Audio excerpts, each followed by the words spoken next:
Јавниот долг во третиот квартал од годинава во јули, август и септември се зголеми за 16 милиони евра или за 0,1% повеќе во споредба со вториот квартал. Изнесува 57,6% од бруто домашниот производ или во апсолутна бројка 9 милиарди и 730 милиони евра. Но вистински предизвик за владата ќе биде како ќе се сервисира јавниот долг во наредните 5 години, кога ќе треба да се вратат околу 6 милиарди и 680 милиони евра, и тоа само како главница. Првиот предизвик почнува од наредната 2026 година, кога ќе треба да се сервисираат околу 2 милиарди евра. Поради ова, делегација на Министерството за финансии, предводена од Гордана Димитриевска-Кочовска, во Лондон ги разгледува најповолните опции за финансирање на обврските на Македонија.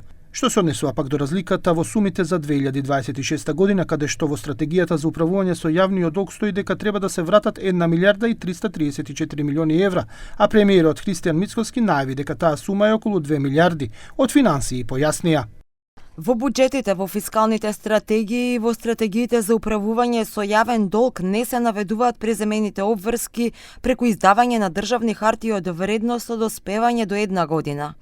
Ова е воспоставена пракса од моментот кога почнала да се издаваат овие финансиски инструменти и ние како влада во иднина сакаме да го промениме ова и да ги комуницираме и овие обврски кои најчесто по автоматизам се презапишуваат од домашните банки.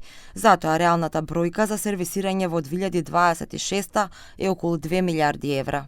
Од друга страна пак универзитетскиот професор Синиша Наумовски, кој е дел и од Советот на Народната банка, вели дека прашањето за јавниот долг мора да се гледа и од поширок аспект, односно да се гледа бруто надворешниот долг, каде што влегуваат освен обврските на државата и обврските на приватниот сектор, и ова да се спореди во однос на вкупните надворешни побарувања.